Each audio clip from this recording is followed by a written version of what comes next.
धीरे बोलो, कोई सुन ना ले।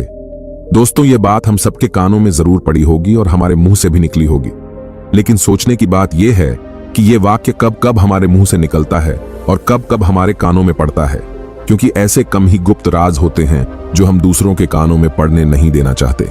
अक्सर परिवार में अशांति का कारण हम स्वयं ही होते हैं। हम इस बात को देख पाए भले न देख पाए, पर यह असल सत्य है, क्योंकि जाने अनजाने मूर्खतावश हम खुद ही अपनी वो सारी बातें दूसरों को बता देते हैं जो हमें कभी दूसरों को नहीं बतानी चाहिए। और वही बातें जो जाने अनजाने हमने किसी दूसरे के सामने बता दी थीं, वही हमारे दुख का कारण बन जाता है, वही हमारे लड़ाई झगड़े का कारण बन जाता है। और फिर बाद में हमें पछतावा होता है कि मुझे यह बात किसी को नहीं बतानी चाहिए थी।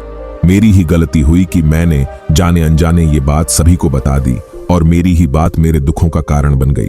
इसीलिए आज की जो बौद्ध कहानी मैं आपको सुनाने वाला हूं, उसे सुनने के बाद आपको 7 ऐसी बातें पता चलेंगी जो आपको कभी किसी को गलती से भी नहीं बतानी। ये जो 7 बातें हैं जो आपको किसी को नहीं बतानी, क्यों नहीं बतानी, इसके पीछे का तर्क भी मैं आपको इसी बौद्ध कहानी के माध्यम से दूंगा। इससे पहले कि आप इस बौद्ध कहानी में खो जाए, इस चैनल को सब्सक्राइब अवश्य कर लें। तो चलिए कहानी शुरू करते हैं। एक समय की बात है, एक नगर में रामू नाम का एक युवक रहता था। वो युवक बहुत गरीब था। 2 वक्त की रोटी भी बड़ी मुश्किल से उसको नसीब होती थी। किसी काम की तलाश में दिन रात खोज करने पर भी उसे कोई काम नहीं मिल रहा था। फिर एक दिन उसने अपनी पत्नी के सामने आकर अपनी सारी समस्या बता दी। उसने अपनी पत्नी को कहा कि मैं जिस जगह भी काम मांगने के लिए जाता हूं, तो हर कोई मुझे यह कहकर काम नहीं देता कि हमारे यहां काम की जरूरत नहीं है। मैं काम की तलाश करते करते थक चुका हूं। मुझे समझ नहीं आता कि मैं तुम लोगों का पेट कैसे भरूंगा और अपने बच्चों को कैसे पालूंगा, और यह चिंता मुझे दिन रात खाए जा रही है।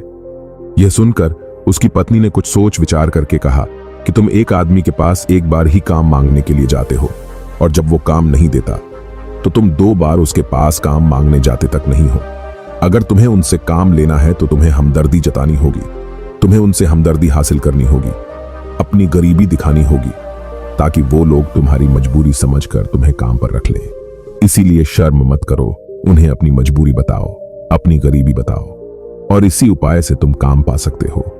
ये बात रामू के मस्तिष्क में बैठ गई और अगले दिन काम मांगने के लिए वो उसी सेठ के पास जा पहुंचा जहां पर वो पिछले दिन काम मांगने के लिए गया था। लेकिन इस बार उसने हाथ जोड़कर उस सेठ से प्रार्थना की और विनती की कि वो बहुत गरीब है और उसे काम की बहुत जरूरत है। वो जो कुछ भी उसे देंगे उसमें संतुष्ट हो जाएगा, पर कृपा करके मुझे अपने यहां काम पर रख लें। उसकी ये हालत देखकर उस सेठ ने उसे अपने यहां काम करने के लिए रख लिया। वो रोज सेठ के यहां काम करने जाने लगा। अंदर ही अंदर वो खुश तो था कि उसे काम तो मिला, लेकिन उसे वेतन दूसरे लोगों से कम मिलता था। वही काम जो दूसरे लोग कर रहे थे, उन्हें ज्यादा पैसा मिल रहा था और इसे कम पैसा मिल रहा था। जब इस बारे में उसने अपने सेठ से कहा तो सेठ ने कहा कि देखो भाई, तुम्हें काम की जरूरत थी, मैंने तुम्हें काम दिया, मेरा धन्यवाद करने की बजाय तुम मुझसे शिकायत कर रहे हो। यह सुनकर रामू वहीं पर चुप हो गया। बात कहीं ना कहीं सत्य थी।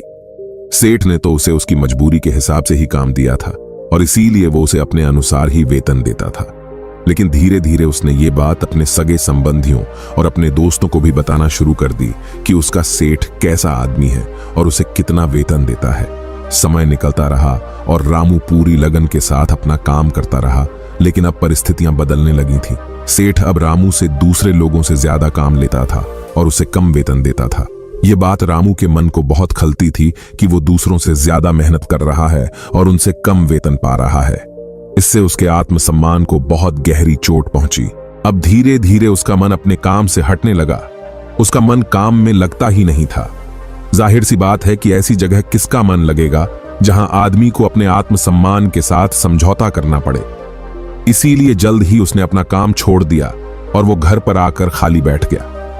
अब उसके पास घर का खर्चा चलाने के लिए भी पैसे नहीं बचे थे।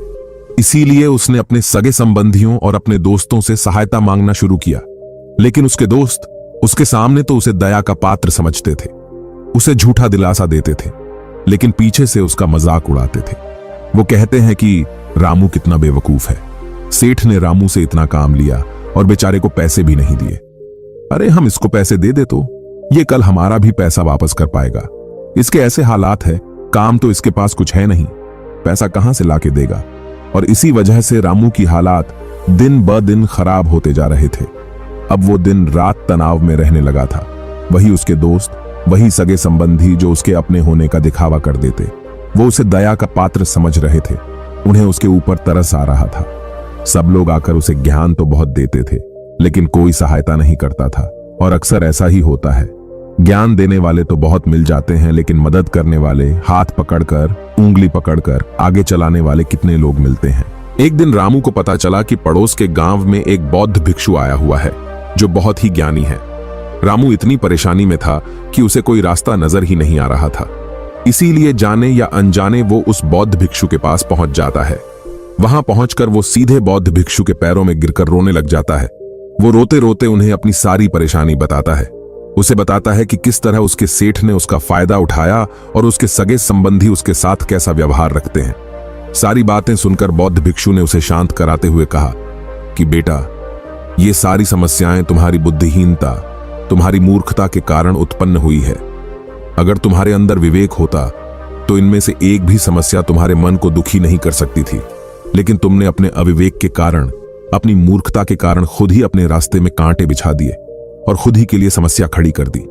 आज मैं तुम्हें ऐसी 7 बातें बता रहा हूं जो भूलकर भी किसी को मत बताना, और इन बातों का अनुसरण करते हुए तुम बाहर से मिलने वाले दुखों को दूर कर सकते हो जो बेवजह दुनिया की वजह से तुम्हारे अंदर पनपते हैं।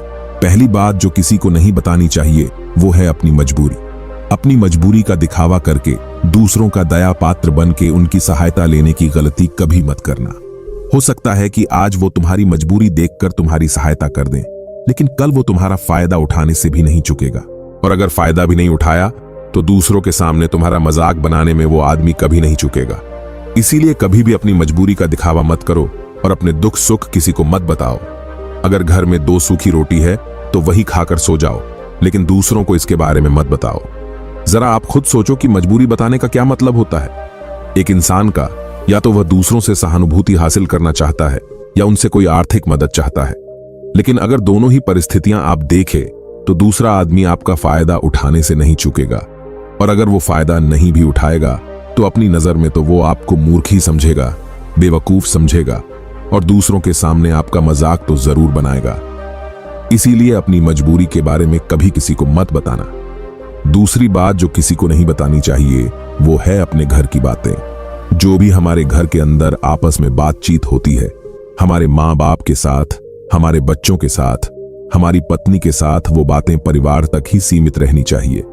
अगर आप इन बातों का दूसरों के सामने ढिंढोरा पीटते हो तो दूसरों को आपके घर में घुसने का एक मौका मिल जाता है और वह इसका फायदा उठाने से कभी नहीं चूकेंगे। वो आपके परिवार के सदस्यों को आपसे दूर ले जाने की कोशिश करेंगे। अक्सर ऐसा होता है, हम समाज में देखते हैं कि हम अपने घर के झगड़ों को कम करने के लिए उन झगड़ों को अपने पड़ोसियों और दूसरे सगे संबंधियों को बता देते हैं, लेकिन इससे आपको सहायता कभी नहीं मिली होगी, बल्कि आपके घर के लड़ाई झगड़े और ज्यादा बढ़ गए होंगे, और वो जाहिर है वो लड़ाई झगड़े बढ़ेंगे। अगर आप अपने माँ बाप की बात दूसरों को बताएंगे तो आपके माँ बाप को बुरा लगेगा ही कि हमारा बेटा हमसे बताए बगैर दूसरों को ये बातें बता रहा है। इसीलिए अपने घर की बातें और अपने घर के लड़ाई झगड़े किसी के सामने मत बताना। तीसरी बात जो मैं आपको बताने जा रहा हूं, जो किसी को नहीं बतानी चाहिए, वो सुनने पर बहुत अजीब लग सकती है, लेकिन उसका सत्य भी मैं आपको एक तर्क के माध्यम से दूंगा। मैं कहता हूं कि अपनी आमदनी किसी को मत बताना। अब अपनी आमदनी ना बताने के पीछे क्या मतलब हो सकता है? जरा सोचिए कि आप अपनी आमदनी अपने दोस्तों को बता देते हैं तो जब आपके दोस्तों को जरूरत पड़ेगी तो वो सिर्फ आपको ही याद करेंगे, क्योंकि उनको पता है कि अगर आपकी आमदनी ज्यादा अच्छी है तो आप भी उनकी मदद कर सकते हैं, और इसीलिए ज्यादा लोग आपसे सहायता मांगेंगे। और जब आप उनकी सहायता नहीं करेंगे तो वो सोचेंगे कि इस आदमी के पास पैसे है, मेरी सहायता कर सकता है, लेकिन यह सहायता कर नहीं रहा है, और इसीलिए आपकी आमदनी आप दोनों दोस्तों के बीच एक झगड़े का कारण हो सकती है। कम आमदनी होगी तो लोग मजाक उड़ाएंगे, और ज्यादा होगी तो सहायता मांगेंगे, तो अपनी आमदनी दूसरों को बताने का कोई मतलब नहीं है। चौथी बात जो किसी को भी नहीं बतानी चाहिए वो है अपनी अतीत की गलतियां और भविष्य की रणनीतियां। जरा सोचो कि अगर हम अपने अतीत की गलतियां किसी दूसरे को बताते हैं तो उसका क्या प्रभाव होगा। वो गलतियां सुधरी तो नहीं की जा सकती, जाहिर है, तो उन्हें बताने का क्या मतलब रह जाता है। आप अपने अंधेरे पक्ष को खुद दुनिया के सामने बता रहे हो, खुद अपनी गलतियां दूसरों के सामने बता रहे हो। इससे उस आदमी की नजर में आपका एक चरित्र गठित हो जाएगा और वो भविष्य में हमेशा आपको उसी नजरिए से देखेगा। इसीलिए किसी भी आदमी की नजर में अपना चरित्र गठित मत होने दो और जरा सोचो कि आप व्यर्थ में ही अपने भविष्य की रणनीतियां दूसरों के सामने बता रहे हो। जो लोग आपके काम का हिस्सा ही नहीं है, उनके सामने अपनी भविष्य की रणनीतियां बताने का क्या फायदा। वो लोग आपकी सहायता तो नहीं करेंगे, लेकिन आपकी भविष्य की रणनीतियों में समस्या जरूर बन सकते हैं। आप खुद अपने विवेक का इस्तेमाल करिए और सोचिए कि आपके साथ भी ऐसा हुआ है कि आपने अपनी भविष्य की रणनीति किसी को बताई हो और वो कामयाब ही ना हुई हो। जरूर हुआ होगा, जरा गौर से सोचिए। पांचवी बात जो मैं आपको बताने वाला हूं, उसे अच्छे से समझ लेना और गांठ बांध लेना और किसी को यह बात मत बताना। अपनी कमजोरियां और अपनी ताकत अक्सर इंसान को पता नहीं होता है कि उसकी कमजोरी या उसकी ताकत क्या है। लेकिन अगर आपको अपनी कमजोरी और अपनी ताकत पता है तो पहली बात तो आप बहुत ही बुद्धिमान आदमी हैं। और दूसरी बात कि आपको ये बातें किसी से साझा नहीं करनी है, क्योंकि अगर आपकी कमजोरियां दूसरों को पता चल गई तो वो आपकी कमजोरियों का फायदा उठाएंगे, और अगर आपकी ताकत पता चल गई तो वही ताकत आपकी कमजोरी बन जाएगी, क्योंकि वो ताकत दूसरे आदमी को पता है और वो ताकत की वजह भी ढूंढ ही लेगा। अपनी कमजोरी और अपनी ताकत अपनी पत्नी या अपने पति को भी नहीं बतानी चाहिए, क्योंकि इसके बाद आपको घर में उनसे हमेशा दब के रहना पड़ेगा। छठी बात बताना चाहता हूं कि जब तुम दान करते हो तो दान के बारे में भी किसी को मत बताना, नहीं तो दान करना व्यर्थ हो जाता है, बेकार हो जाता है। जब आप अपने दान का ढिंढोरा पीटते हो तो आप ये बता रहे हो कि मैं कितना बड़ा दानी पुरुष हूं, और ये आपके अंदर एक अहंकार निर्मित करेगा। इसीलिए दान जितना ही गुप्त रूप से किया जाए उतना ही अच्छा होता है, उतना ही फलदायी होता है। जब आपका बायां हाथ दान कर रहा हो तो दाएं हाथ को बिना पता चले कि बायां हाथ दान कर रहा है। अब मैं सातवीं और आखिरी बात जो किसी को नहीं बतानी चाहिए, वो है अपने मित्र और अपने शत्रु। आप अपने मित्रों के बारे में अगर दूसरे लोगों को बताएंगे तो वह आपके मित्रों के साथ अपनी घनिष्ठता बनाकर आपको धोखा दिलवा सकते हैं। आपके पक्के मित्रों को आपसे दूर करने की कोशिश कर सकते हैं। अक्सर आम आदमी ऐसा नहीं करता, लेकिन आपके दुश्मन ऐसा करने की कोशिश कर सकते हैं। और दूसरी तरफ आपके शत्रु का भी किसी को नहीं पता लगना चाहिए, क्योंकि आज जो आपका मित्र है, अगर कल वो आपका दुश्मन हो गया तो वो आपके दुश्मन के साथ ही मिलकर आपको परास्त कर सकता है, आपको धोखा दे सकता है। इसीलिए अपने सबसे अच्छे दोस्तों को भी अपने दुश्मन के बारे में कभी मत बताना। ये 7 बातें जो बौद्ध भिक्षु ने रामू को बताई, इन बातों में संसार के सभी सिद्धांत छिपे हुए हैं। इन बातों का अनुसरण करते हुए आप अपने घर में सुख शांति बना सकते हैं और घर के झगड़े हमेशा के लिए दूर कर सकते हैं। आप इन बातों के बारे में अपने विवेक से भी सोचेंगे तो आपको यह बातें सच मालूम पड़ेगी। दोस्तों, हमारा इस कहानी को सुनाने का मकसद यही है कि आपका विवेक जागृत हो। आप खुद उन बातों के बारे में सोचें जो हम आपको बता रहे हैं। तो दोस्तों, कैसी लगी आपको ये कहानी? कमेंट करके जरूर बताएं और इस कहानी को अपने दोस्तों के साथ भी जरूर शेयर करें। मिलते हैं अगली कहानी में, तब तक के लिए नमो बुद्धाय।